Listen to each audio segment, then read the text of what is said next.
Hello, and happy Wednesday, everyone. I've got a busy Wednesday ahead of me as far as writing and things like that are concerned and projects. So I'm out and about. It's a beautiful day here. It's going to be very, very warm a little bit later.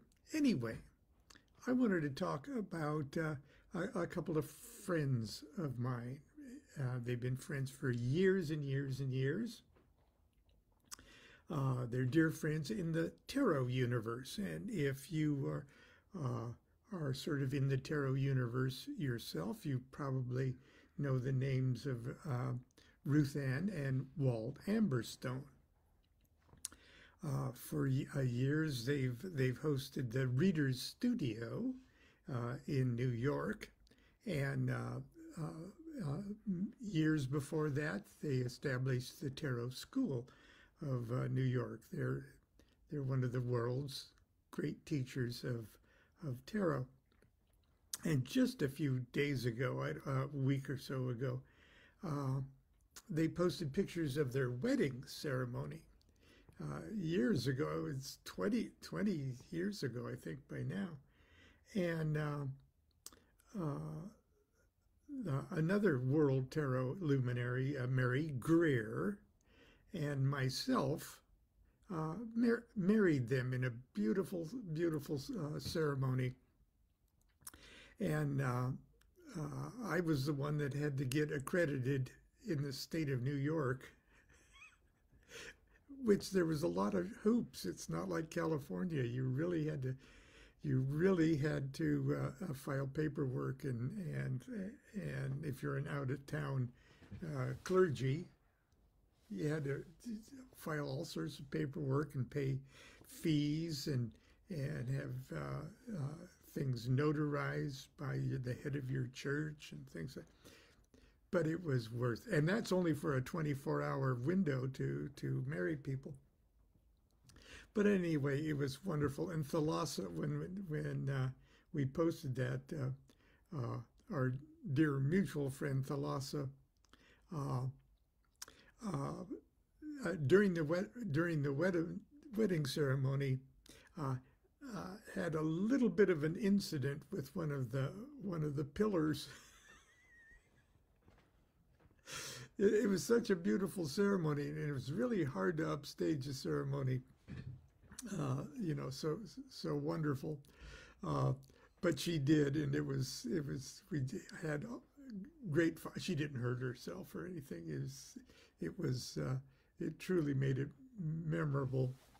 And I love you all. I love Ruth, Wald, and Thalassa, Mary. I believe Rachel Pollack was there. Anyway, that being said, Ruth and Wald wrote a marvelous book back in 2008, I believe, called The Secret Language of Tarot. And they were kind enough to invite me to pen a few words as an afterword or afterword for that book, and I'm going to share it with you this morning. Secret Language of Tarot, afterword to the 2008 edition, written for Ruth Ann and Wald Amberstone, The Secret Language of Tarot, New York Beach, Weiser, 2008. As a young man, I was introduced to tarot as an adjunct to my study of Rosicrucianism and the Hermetic Kabbalah. And I'll read the footnote there. Hermetic Kabbalah is a facet of the Hebrew Kabbalah embraced and utilized by students of magic in the Western mystery traditions. That's all. It's universal and non-sectarian. Let's see. It was never my intention to use the cards as a divinatory tool, an activity frowned upon by the mystery school I attended as B-O-T-A, okay? I was counseled that if I were to use the cards to tell fortunes, it would cripple me spiritually. I took my teachers at their word and proceeded for the next 3 years to use the cards for meditation purposes only. Part of the school's curriculum was the requirement that each student paint his or her own deck of tarot trumps. Of course, the course provided an unpainted deck of the 22 trumps bearing clean black outlines of the figures on each card and a very strict coloring instruction. Each card took 2 weeks to color, during which time certain texts and meditations were assigned. It's a marvelous study, okay? Great technique. I must admit, at the end of 44 weeks, I knew every detail of those cards. The mystical power inherent in the images was apparent from the first weeks of my study. The evening I completed coloring the Fool would become one of the most remarkable and memorable nights of my life. During the night, I experienced the most marvelous vision. It was unlike anything I'd ever experienced, even in the 1960s. It was so intense that even after I woke up and turned on the light, the living images continued to play across the screen of my vision. I won't bore you with the curiously personal details of this nocturnal initiation. It was enough to say that it was an initiation. Not an initiation into the bricks and mortar order that mailed me my monographs each week, but into the temple of the tarot itself. I knew without a shadow of a doubt that my 2 weeks with the Fool card had reprogrammed my psyche and triggered a glimpse of a higher level of consciousness. What would become for me when I now finished the whole deck? I pondered that. Oh man, if this happened with the Fool, what's going to happen to me if I paint the whole freaking deck? Now, over 30 years later, now I think we're talking well over 40 years later, tarot continues to play a central role in my life. It is my constant companion. Its perfect Kabbalistic structure and construction is a constant source of wonder and illumination. It is the spyglass, the counselor, the commentator of an examined life. And I view the streaming events of my ever-changing existence as the shuffling, spreading, and reshuffling of the cards. My relationship with the cards has long ago transcended the stage of, oh my, the damn Prince of Cups is beating me up with the 3 of discs again. The cards have ceased to be a metaphoric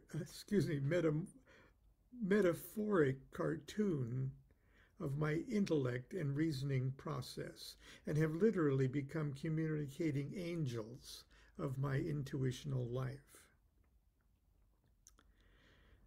In the language of tarot, I'm moving from the world of swords to the world of cups.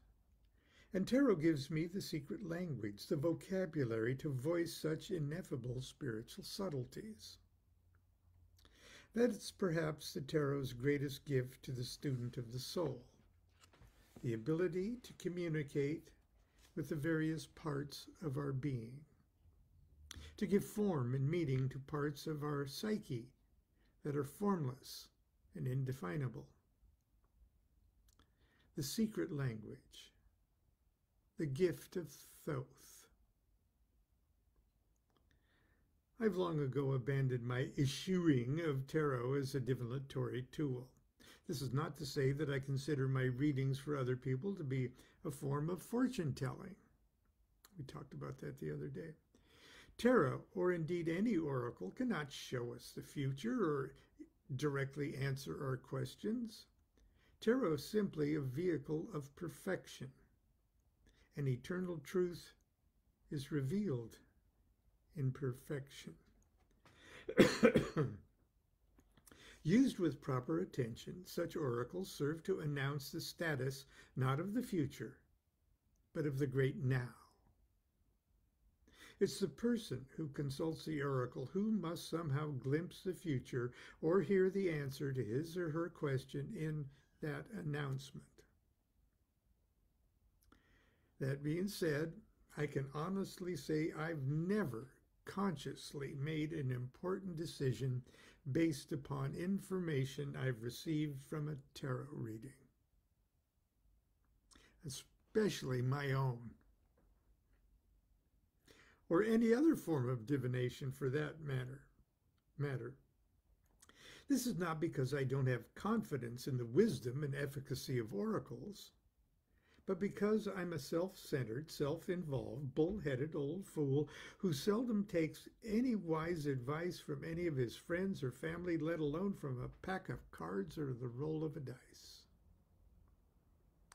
I have, however, encountered adepts whose tarot insights are eminently worthy of decision-making counsel.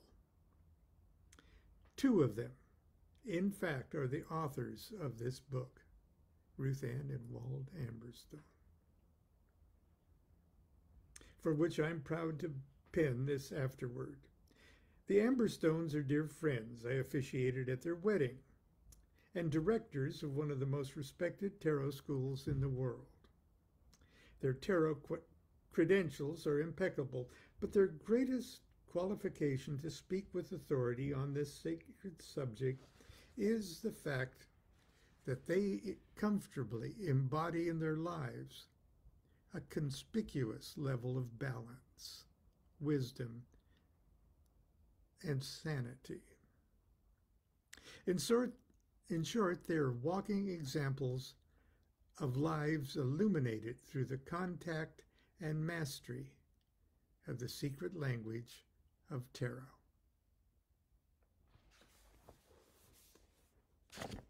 And that's my little words of afterthought for my good friends Ruth Ann and Wald. Anyway, that's it for today. I'm meeting up with, I've just recently discovered my new neighbor, literally just a few houses away, David Allen Hulse, someone else who I have a great deal of respect and hold in awe at his magical and hermetic scholarship. So I'm meeting with him this afternoon down at the coffee shop. Anyway, that's it for today. I hope I had my sound up enough so you could hear me. But if not, we'll just have to make up for it tomorrow. So until tomorrow, continue to be good to yourself, be good to each other. Do what thou wilt shall be the whole of the law. Love is the law, love under will.